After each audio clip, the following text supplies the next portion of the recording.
Okay, here we are with the boss. Here he is. I'm in the car with Stanley's Banana Cam, and we're on our way into Liverpool. Now, originally the plan was for the Save the Children protest march, but obviously with the COVID-19 restrictions, it's a bit of an issue because the infamous rule of 6. So what I'm going to do is, rather than go with the view of the protest march or the rally or whatever you want to call it, I'm going to be actually more interested in the police. Last week they showed that they would violate everybody's human rights, and they would move in with force against peaceful law-abiding citizens and disrupt everything, and they're not allowed to do that legally. Human Rights Act's clear. Article 11 states that we're all allowed to freely assemble and freely express our opinions, and the curtailments of the state are subject to a variety of constraints, speed bumps being one of them. So my perspective on this one is really to see how long the police take to wrap this up. The Save the Children protest in Liverpool is not going to happen today. It's clear that the police are going to move in, and they're going to disrupt it, and they're also going to take no prisoners, because they've learnt from London from last weekend. And I'm going to be watching from a distance, and I'm going to be focusing really on the actions of the police, with regards to the timing and how long it takes them to actually go and destroy everything. If you think that it's okay because there's a virus, or even if there is no virus, whatever your views are of this virus, whether it exists or not, whether it's serious or not, there's no disputing or denying the reality that the government are eroding away our civil rights completely. I don't know how you can sit there and do nothing and think that that's okay. Is it because it doesn't affect you at the moment? Is it because you're not too worried about it? Are you a millennial child that brought up with a silver spoon in your mouth, thinking that everybody owes you a living? It seems to me that we're now a nation of pussies. It seems to me that nobody gives a shit anymore. And it seems to me that the parents and the grandparents of you and I that fought our whatevers in World War I and World War II have been completely forgotten about. I don't know what's wrong with society, but I do realise that it's wrong. Whatever's going on today in Liverpool is going to personify everything that's wrong with the civilians at the moment. We're all still asleep.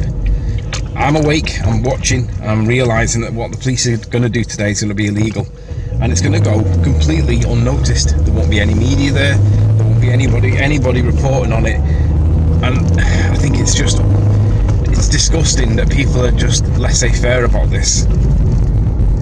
So my prediction is simple: the police will shut it up, it won't happen, they'll disperse it all, the odd one or two might get arrested, and I'll be watching from afar, using the zoom capabilities of the P900 obviously, but focusing more on the perspective of the police.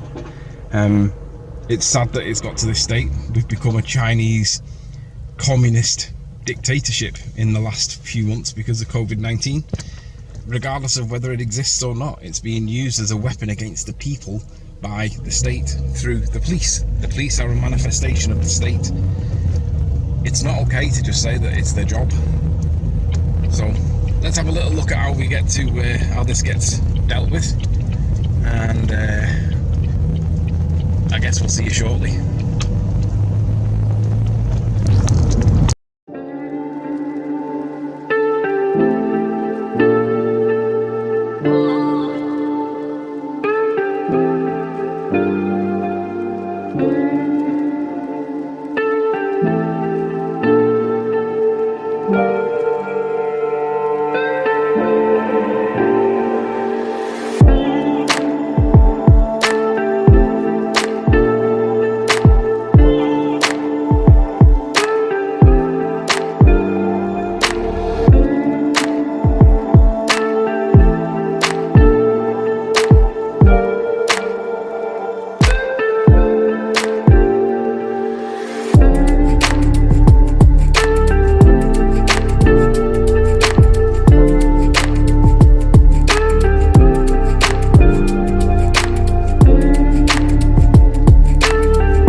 So when I first got there, it was policed. There was police pretty much everywhere in the nooks and crannies, and I wasn't quite sure how this was going to turn out. And I could see that there were different types of police officers there. And here we've got Leslie in the picture. She's some kind of Facebook group organizer, although I don't want to use that word. But all the shoes on the steps represents the children, to indicate that it's them that this is about. And as you can see, the police officers are all in snoods. In the background, you can see that there is police officers. I didn't realise, I couldn't quite see the guy behind this guy's head. There he is, you see him there. He's watching, seeing what's going on, talking to whoever on the phone in the background, and he's watching. Police spotters were everywhere. They weren't going to allow this protest or this rally to continue. They were told that they weren't allowed to do it. And obviously you can see in the background there's a carrier, 2 cops up front, and that minibus is full of people who went to have a look. Basically the police were just supervising, watching. They told everybody that they had to keep a 2-metre distance, which is not really practicable, but that's what they told everybody to do. And the girl on the megaphone is telling everybody exactly that.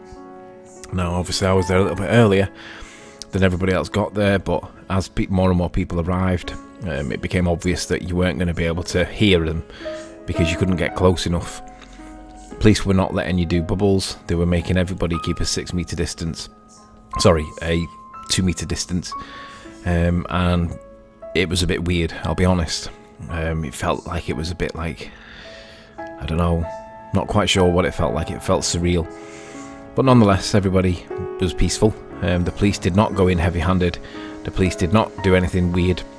They were just doing what they thought was their job and trying to do the right thing from the perspective of everybody. I did have a couple of conversations with officers there, and I was asking them about what did they think about the proportionality of these regulations, and obviously they all think it's proportionate, which is odd because nobody that I talk to thinks that this is proportionate in any way. But nonetheless, the police did, and to them it seems to be legitimate, reasonable, and they seem to be doing the right thing in their eyes.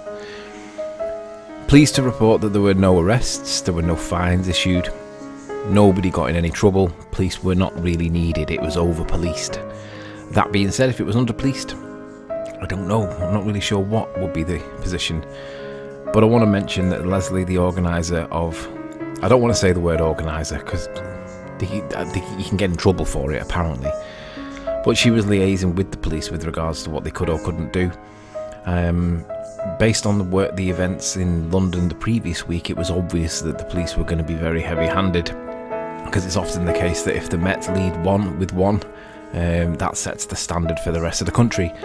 And pleased to say that did not happen in Liverpool. The Met were very heavy-handed in London. Nothing happened in England or in Liverpool in any way at all. The event went ahead kind of normally, but it was weird. Most people were not wearing masks, although I believe the local bylaw in Liverpool is stating currently that you must wear a mask even in public. But I think it only came in at midnight last night, so it's not necessarily, it's so new that not many people were aware of it. But nonetheless, the police were well organised, they were well behaved, they were watching from a distance, and no arrests. There was no